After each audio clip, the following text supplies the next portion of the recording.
Welcome to episode 90 of Regen Rovers, and welcome to the start of a new season, our 10th season in charge of this quite fantastic club.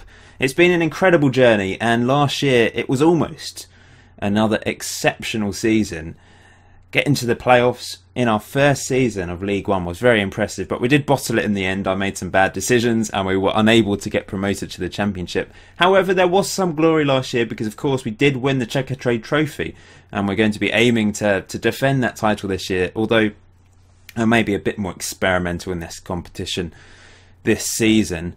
If you didn't watch the pre-season special, I kind of don't blame you because it was 2.5 hours long, but it just shows how long my pre-season can be behind the scenes. And I edited probably an hour and a half footage out of that, me deliberating over millions of different players to sign. So you didn't see the full extent of how long pre-season was, but you saw a lot of it. Those of you that did watch it, you're officially decent. I say that because I did use that word rather a lot in that episode.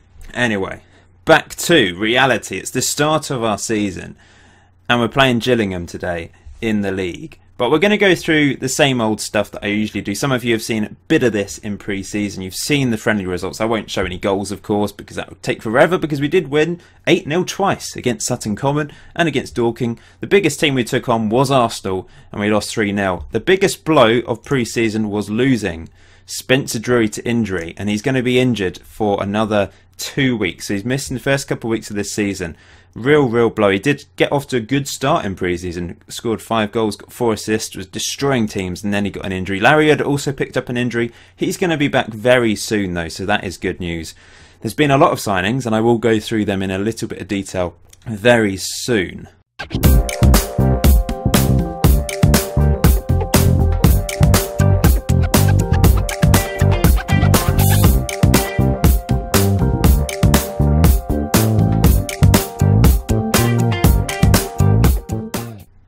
You may have noticed at the end of the fan corner feature, the Patreon screen is slightly different. I basically put everyone on there that supports me through Patreon. I think that's the best approach going forwards.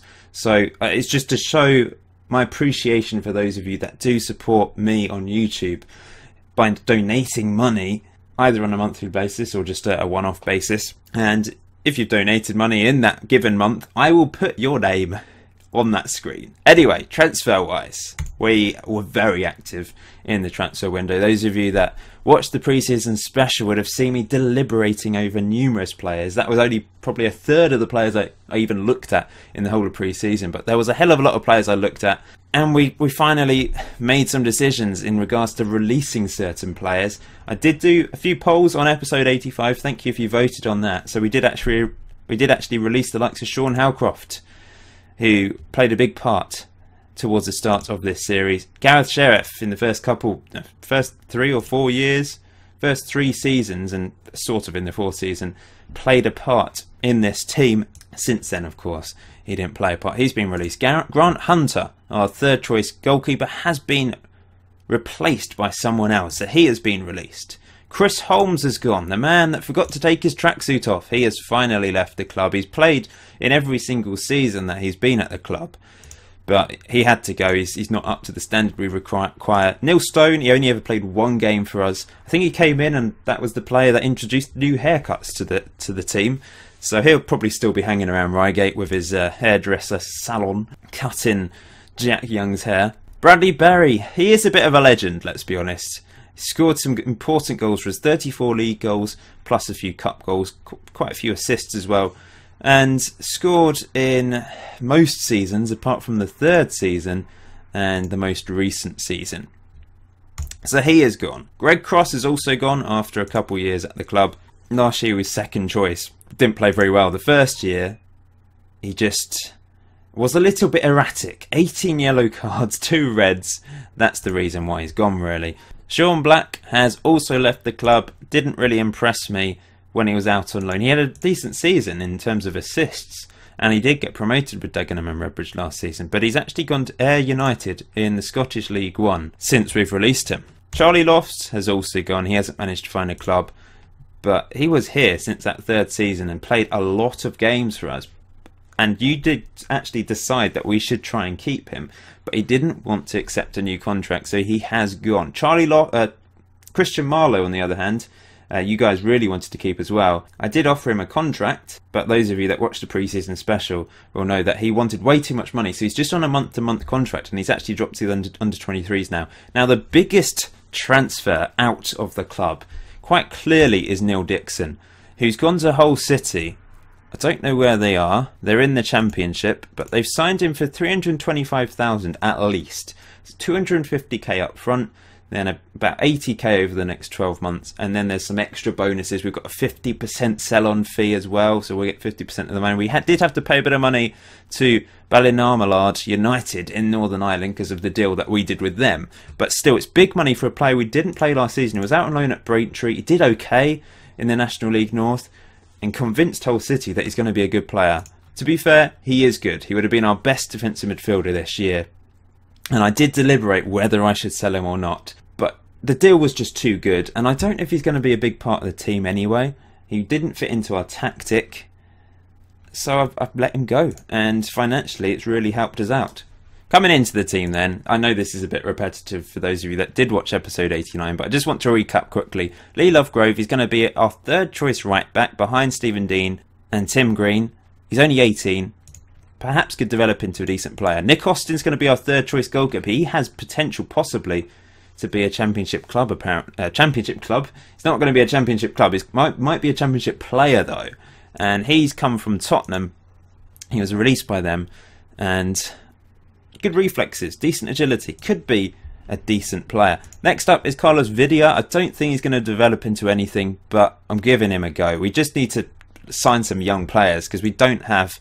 I mean, under 18s we're useless, aren't we? But under 23s we needed to bulk up that team a little bit. So Carlos Vidia, centre back, probably won't do anything, but you never know. Johnny Collins I do have high hopes for. He's a defensive midfield. He's basically replacing Neil Dixon. Not quite as good at this stage. He's 19 years old. Hopefully he can turn into a good player. Doesn't quite fit into our main tactic, but I have developed another one, a simpler one, a defensive tactic when we're coming up against teams that we probably won't beat.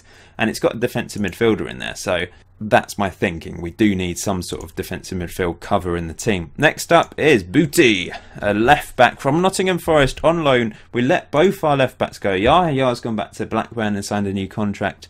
We let Greg Cross go from the team completely.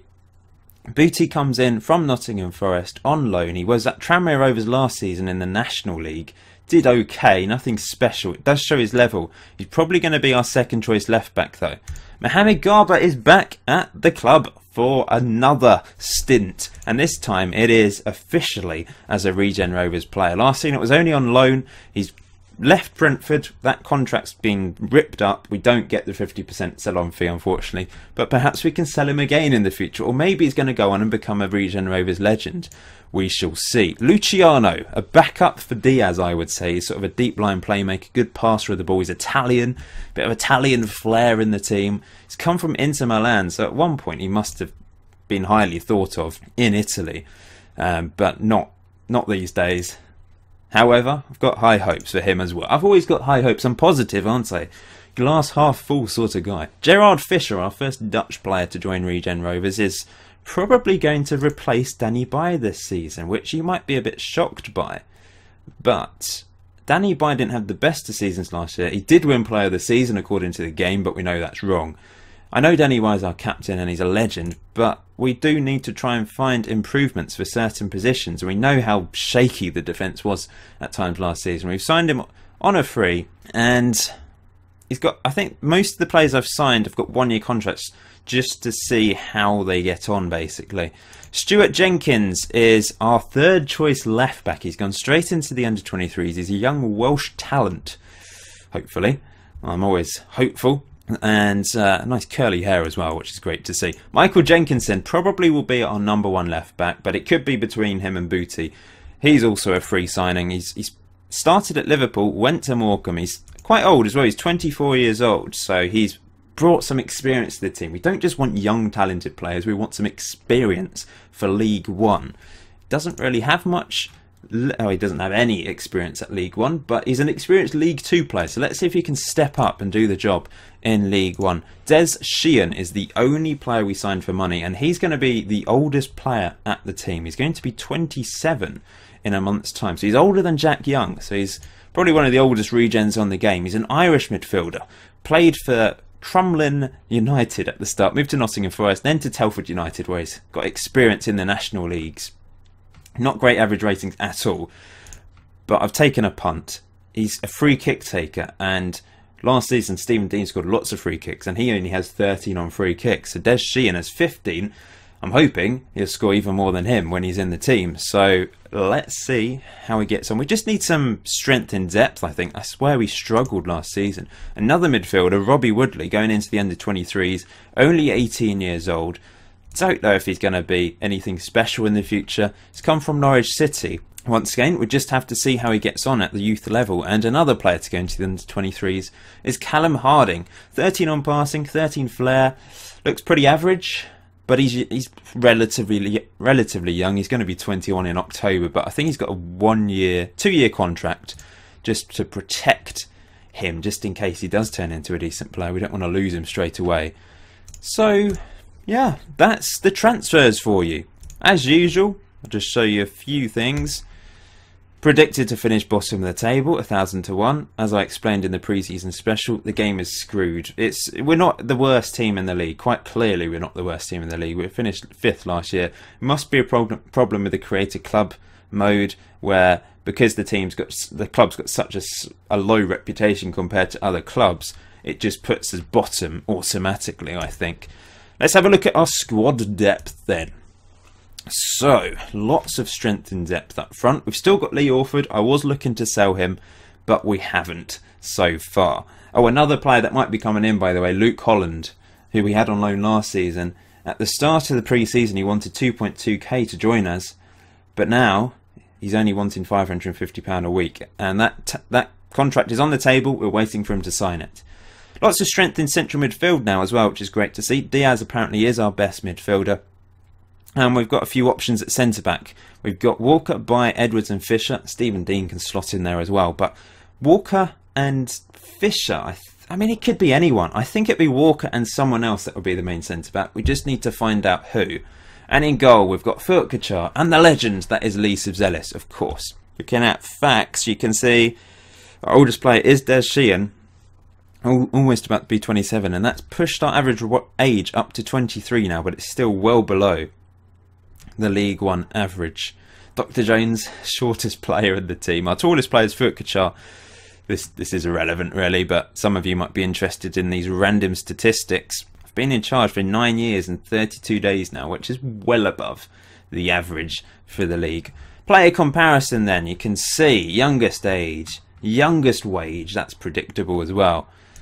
But having a look at proper attributes, you can see we've got the worst first touch, but teamwork is still strong. We're 6th highest in the league. Still very high aggression, which isn't... That's probably why we pick up so many yellow cards, to be honest. Handling-wise, goalkeepers, we've got the best. And goalkeepers, I mean, they're not bad. We haven't got the worst for anything. We're slightly below average for things like command of area, throwing. One-on-ones are average. But agility, aerial reach, reflexes, kicking, they're all above average, which is great to see. Defending's okay, slightly below average for most things, but tackling is the 3rd highest and marking is the 7th highest. Positioning's average as well, so hopefully the defence will be a lot better this year. Midfield, it's pretty good apart from technique. We've got the 3rd highest vision and the 4th highest passing. Attacking wise, we've got the 3rd highest finishing. Everything else is pretty much below average apart from off the ball, but it's probably because we've got so many strikers and we've got the likes of Jack Young and Brady Chick just bringing that average down a little bit. Physically, not great, below average for everything. We've got the worst acceleration for some reason in the team, not the paciest team in the world, but up front we are reasonably pacey. Mentally, a lot of things below average. We've generally been pretty low for this most of the way through the series, but aggression off the ball, teamwork are up there with the best. Vision is average. Everything else is below average, and we're the worst at concentration and determination, which is probably why we have a problem with the defence. Our determination used to be pretty high, and suddenly it's dropped off a cliff. I'm not really sure why, and that's a bit of a pain because it brings down the determination of our youngsters as well if they're around players that aren't particularly determined. Technically, we've always been bad at this, and average across the whole team, you can see it pretty low apart from finishing, which is second highest. First touch, dribbling and technique are the worst, and everything else is well below average. But if we just look at the midfielders, for example, it's not... Alright, actually, it is quite bad. Strikers, that doesn't look as bad, but there's quite a few things that are low. Defending, not bad, if we just look at the defenders. Yeah, it's not the prettiest of pictures when we look at this, but I still believe in my team. Financially, we're pretty well off, 574k in the bank. The board are happy with me. I have asked for various things to be improved. If we increase the youth level, and I'm going to be a bit more strict now with my chairman. I'm going to say I want what I want, and I'm going to get what I want. And I'm going to say that the problem is, actually, I didn't have a backup there. He just said no. I didn't have the option to say, if you don't grant me this, then screw you. He's not let me say that. He's just pushed me out of the room. So that's pretty annoying. Let's go with youth facilities then. He's just not given me the option to reply. We've still got loads of money in the transfer kitty as well. The thing is, those of you that saw the pre-season special, for example, when I was trying to buy a centre-back, it was going to cost like 400k to buy a player worse than Danny Bai. So what's the point in spending tons of money on a player that is worse than Danny Bai when I can get a free player that is a similar ability to Danny Bai? It's just players are expensive these days, and 665k might seem a lot, but even at League 1 level, it's not good enough. I'd have to spend all of that money on one player, and that player might be average. So it's just not a risk I want to take at this stage. Perhaps we're in the Championship and the Premier League in the future, then I will be a bit more extravagant when spending money. But at the moment, I just think we need to save the dollar until later on in the series. So we're taking on Gillingham. We're at home. We're at the Regen Rovers Stadium. Lots of people have season tickets. It seems to be like average attendance-wise was fantastic last season. So hopefully this season it will be the same. In goal then, Philip Kachar. We've got Stephen Dean. I'm going with Gerard Fisher at centre-back alongside Reece Walker. We'll see how that partnership blossoms. And at left-back, we've got the new signing Michael Jenkinson, who's the only player really trying to build up his match sharpness. In the middle then, Dibba.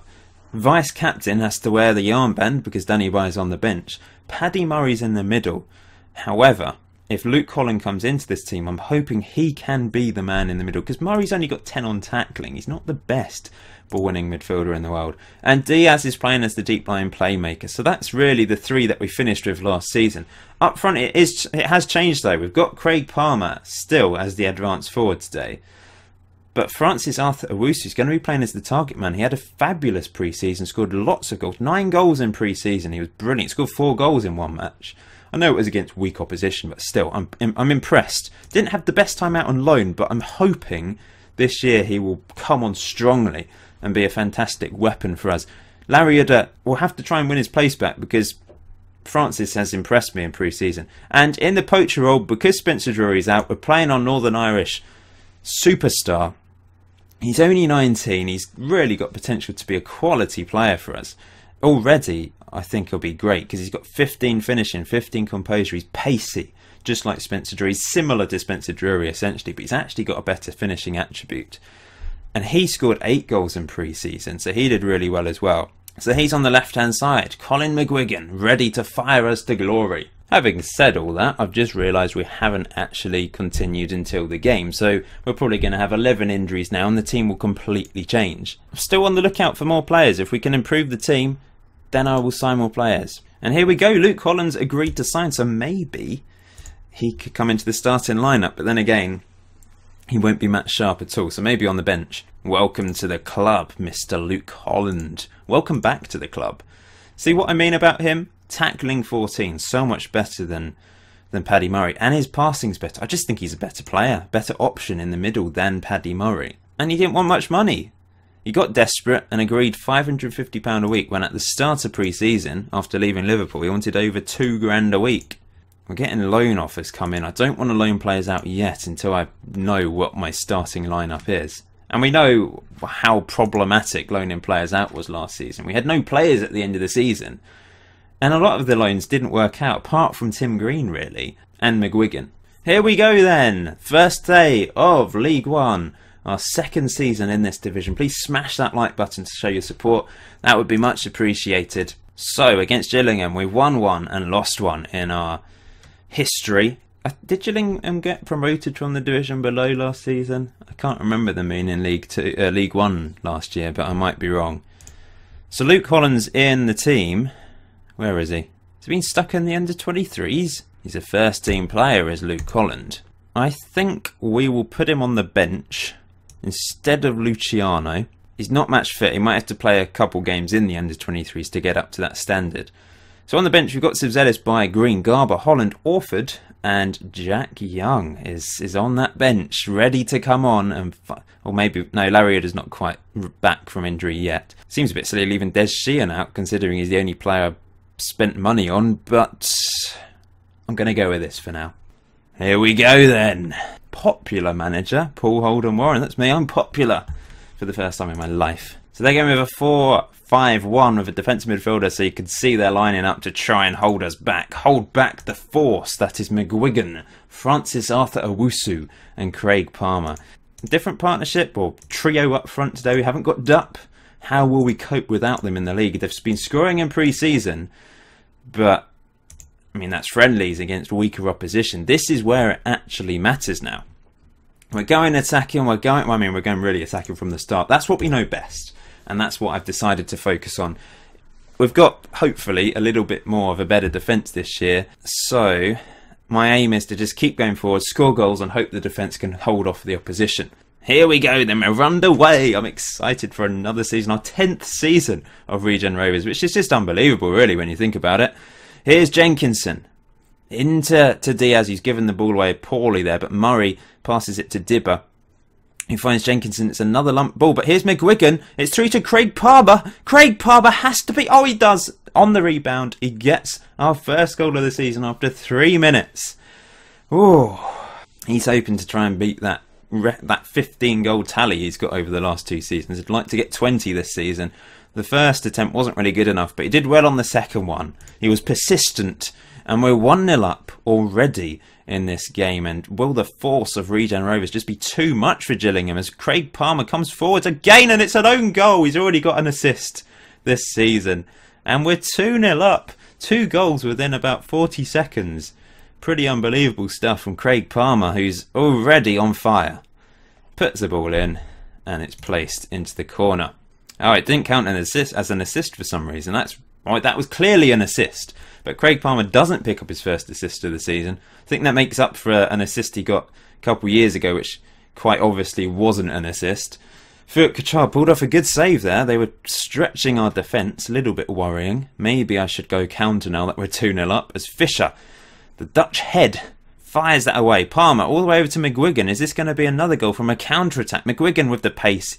Unfortunately, he's got a similar dribbling ability to Spencer Drury, and he lost the ball, but straight away we're back in possession. Here's Craig Palmer through to Patrick Dibber, who should have scored, and somehow we didn't get the rebound in. Just didn't fall to him. Oh, we should be 3-0 up. Murray, Dibber, perhaps we will be 3-0 up anyway. He's pushed over, but it's not a foul. Oh, we've been on fire at the start of this game. Let's just, well, we don't need to be quite as over the top attacking now that we're 2-0 up. We don't want to be completely out of position and allow Gillingham to get back into this game. Wow, brilliant. It just whizzed through to half time. I'm very happy with that. Just going to say to the defence, happy with the solid defensive display just to give them a bit of a boost.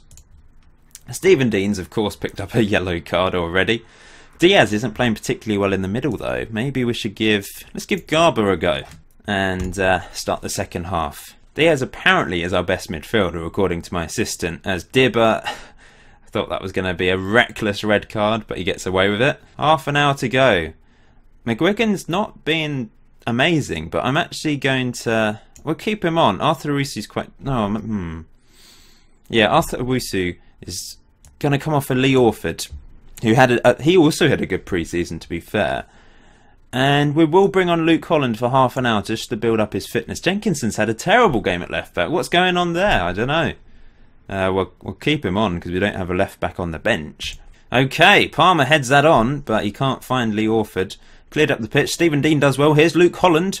Back to Stephen Dean. Into Dibber. Garber now on the ball. Holland. This is nice play from us. Just holding on to possession. Stephen Dean.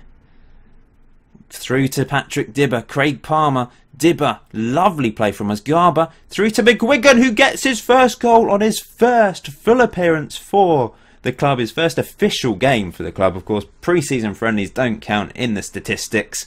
He scored on his debut. Brilliant from Garber to find the little ball through, and it's a great finish from McGuigan, our Northern Irish maestro. This has been a fabulous performance at the start of this season. Very, very happy indeed. And we're just going to hold on to possession now. They've actually had more shots than us and more possession, but we've been the clinical ones in front of goal. We know how to create chances. And Fisher, 7.7 at the back, alongside Walker, who also got a 7.7 so far. Solid. Is that the partnership of the future for Regen Rovers? Is there going to be a consolation goal for Gillingham? It looks like it. Nope. Fuat Kachar comes out and calmly collects the ball and pumps it up the pitch to Craig Palmer, who can't win the ball, but Dibber does. And Stephen Dean finds Garber. Now we just need to hold on to the ball. McGuigan loses the ball, unfortunately. McGuigan, you can't dribble, I'm afraid. And, oh, Jenkinson actually does something, but then fouls his man. Oh, no, a red card. Jenkinson sent off on his debut.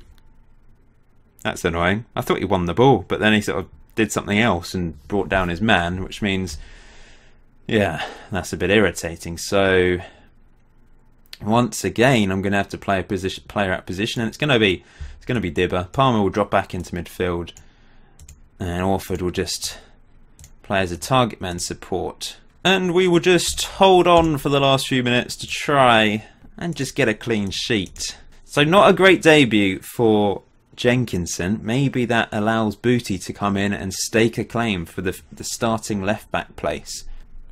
Left back, why do we get so many red cards at left back? Well, whoever I play there, they get sent off. I don't understand. I've not done anything to say get sent off. But we've won the game 3-0, and that is a very positive start to the season. And it's not a striker that gets man of the match. It is Gerard Fisher with a 7.8 at the back alongside Reece Walker, who got a 7.7. Brilliant performance from those two. Really, really pleasing stuff. And after day one of the season, we, even despite winning 3-0, we're only in 4th place because a few other teams managed to get quite a few goals as well. But, oh, what a brilliant start. I don't know where Gillingham were predicted to finish. Where are they? They're expected to finish 13th, so I think we've done pretty well there. And we'll issue a warning to Jenkinson. I don't want to completely hurt his feelings after his debut. That's not going to bode well if I fine him already. Episode 2 will be in a few games' time. I've got Colchester United next in the EFL Cup. Good chance of getting through to the second round this year. We've got Doncaster, Wycombe, Coventry, Shrewsbury, Brighton in the Checkatrade Trophy. We've also got Ipswich and Charlton in our group in that competition. Going to be a little bit of a tough group, actually. Some decent League One teams and Brighton as well, the under-23 team. Thank you for watching today's episode. Please smash that like button for this impressive victory. If you've watched to this point, let me know. Who do you think is going to be top goal scorer for Regen Rovers this season? Put it in the comment section below. I will see you very soon.